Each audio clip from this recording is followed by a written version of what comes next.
আসসালামু আলাইকুম, welcome back to my channel. আজকে আমি আপনাদের সাথে শেয়ার করব খুবই সহজ এবং মজাদার এগ বার্গার রেসিপি।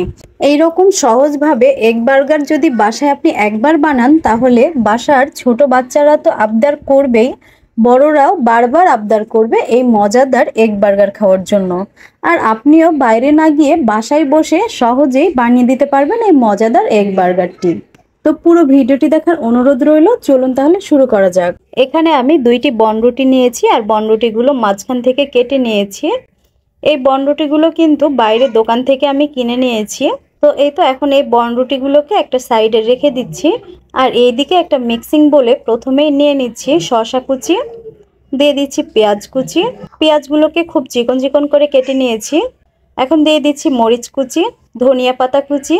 আমার কাছে অল্প পরিমাণে ধনিয়া পাতা ছিল, তাই এখানে খুবই অল্প পরিমাণে দিয়েছি। আপনারা পরিমাণটা বাড়িয়ে নিতে পারেন। এখন দিয়ে দিচ্ছি 2টি ভেজে নেওয়া শুকনো মরিচ, দিয়ে দিচ্ছি স্বাদ মতো লবণ। এখন দিয়ে দিচ্ছি টমেটো সস। এখন লবণ এবং মরিচ একটু ভালোভাবে ডলে নিচ্ছি। বাচ্চাদের জন্য বানালে অবশ্যই ঝালটা একটু বুঝে দিবেন, না হলে বাচ্চারা খেতে পারবে না। তো এই তো মরিচটা যখন একটু ডলে নেওয়া হয়ে গেছে, এখন আমি একটা চামচের সাহায্যে সবগুলো খুব ভালোভাবে মিক্সড করে দিচ্ছি। চাইলে আপনারা হাত দিয়েও মিক্সড করতে পারেন।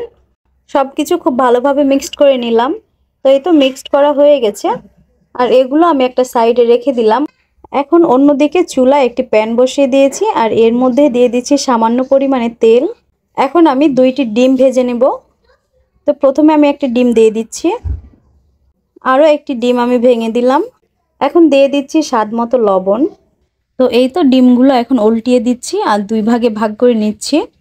চাইলে আপনারা 2টি ডিম আলাদা করেও ভেজে নিতে পারেন, আমি একসাথেই ভেজে নিয়েছি। তো ডিমগুলো ভেজে নেওয়া হয়ে গেলে এখান থেকে 1 ভাগ ডিম নিয়ে দিয়ে দিচ্ছি বার্গার বানের মধ্যে।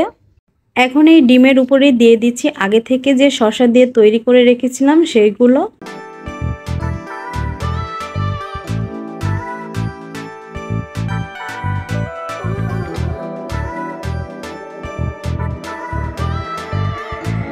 এখন এর উপরে দিয়ে দিচ্ছি আবারও টমেটো সস।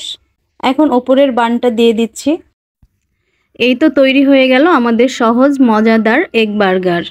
এর থেকে সহজ আর মজাদার বার্গার আর হতেই পারে না, তাই একবার হলেও বাসায় ট্রাই করবেন।